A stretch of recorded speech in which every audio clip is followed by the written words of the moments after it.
The United States has some of the world's best nuclear reactor designers. Canada has some of the world's most advanced nuclear companies. Korea, Britain, and France have decades of nuclear experience. So why then are China and Russia building more advanced nuclear reactors? The answer may completely change the way that you think about the global nuclear race. Let's take a closer look.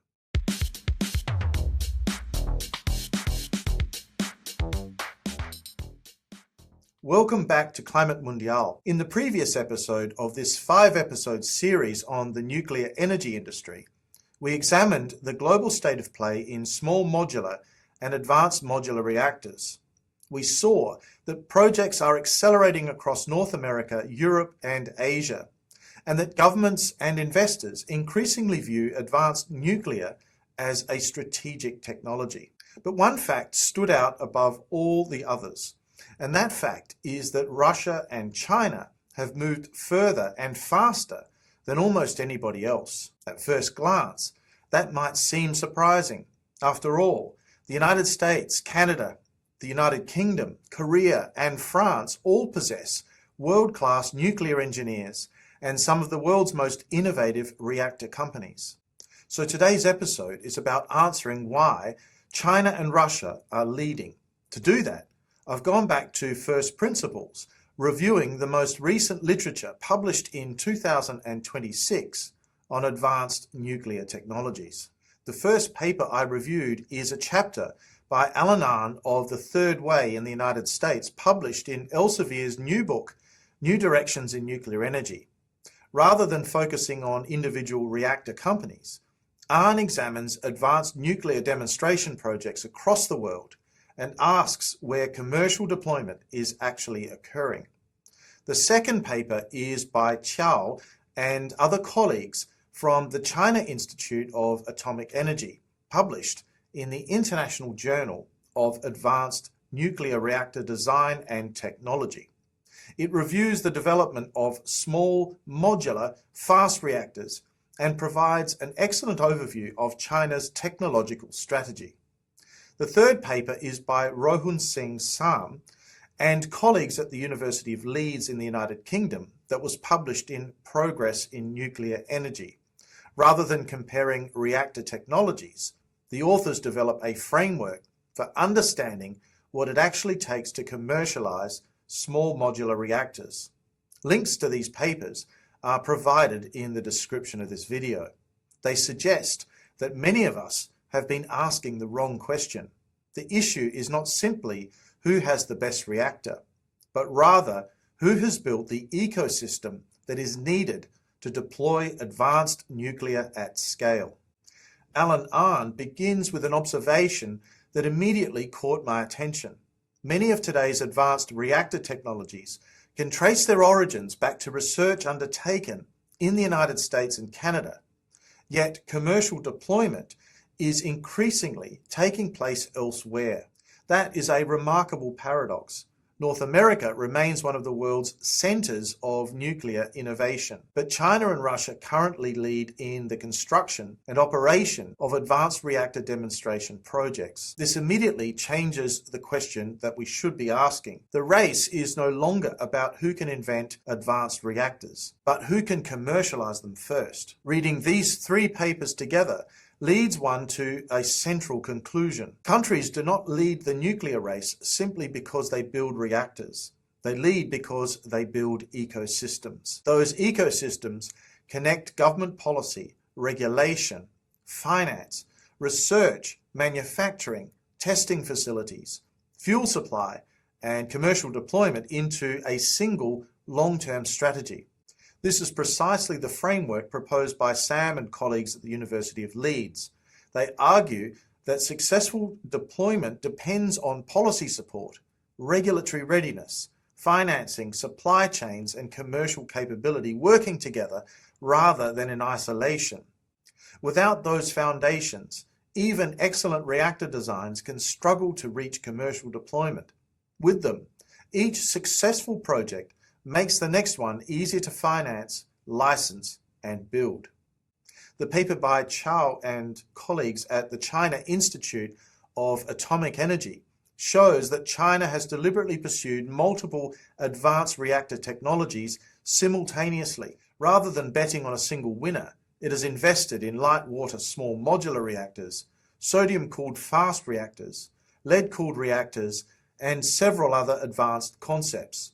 That diversity might seem surprising. In reality, it reflects a deliberate national strategy to explore different technological pathways while steadily expanding industrial capability. China has also invested in demonstration projects, manufacturing capability, advanced materials, and supporting research infrastructure. The objective appears to be far broader than just commercializing one successful reactor design.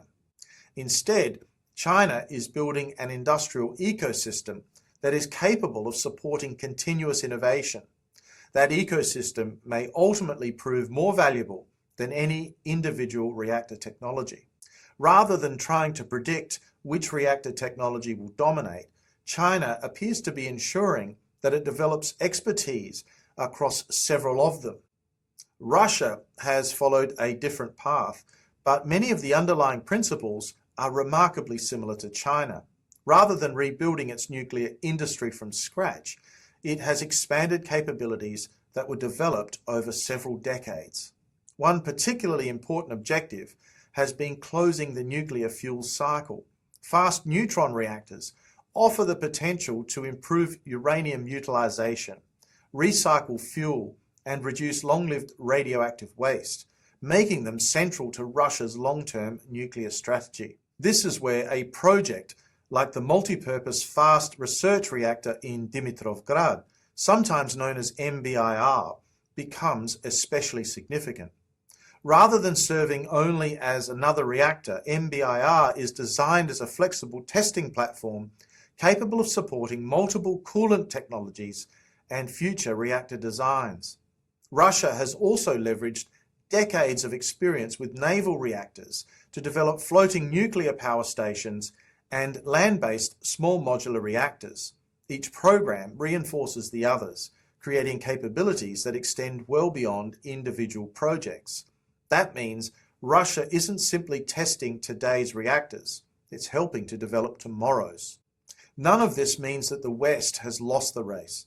In fact, Arndt makes an equally important observation that deserves much more attention. Several American reactor designs are now moving towards commercial deployment outside North America. Ukraine's partnership with Holtec is one example, while other projects involving Western technologies are progressing in countries like Poland, in Sweden, in Romania, and also the United Kingdom. Western countries continue to produce world-class reactor technologies. The challenge is turning engineering excellence into industrial scale. It also raises another interesting question. Can dozens of competing reactor vendors all succeed commercially, or will the industry eventually consolidate around a smaller number of standardized designs? China and Russia appear to have answered that question rather differently, concentrating national effort around a smaller number of strategic programs. History suggests that most new industries eventually consolidate. Aviation, automobiles, and commercial computing all followed that path, and advanced nuclear may prove to be no different. These research papers paint a picture that may change the way we think about advanced nuclear technologies. The countries leading this race are not simply building reactors. They are building institutions. They are building supply chains, testing facilities, financing mechanisms, manufacturing capability, and long-term government strategies that allow reactor technologies to move from the laboratory into the real world. And perhaps that's the real lesson from this generation of nuclear technology. That does not mean that the race has already been decided, but it does suggest that the next phase of competition may be determined less by engineering brilliance than the ability to build complete industrial ecosystems. In the next episode of this series, we'll ask the obvious follow-up question. Can the West catch up? And if so, what will it take? If you've enjoyed today's episode, please do click like. If you haven't already done so, I'd be delighted if you'd subscribe to the channel. As always, I'd love to hear your thoughts in the comments section below. Thank you very much for your attention today, and I look forward to seeing you again soon on Climate Mundial. Bye for now.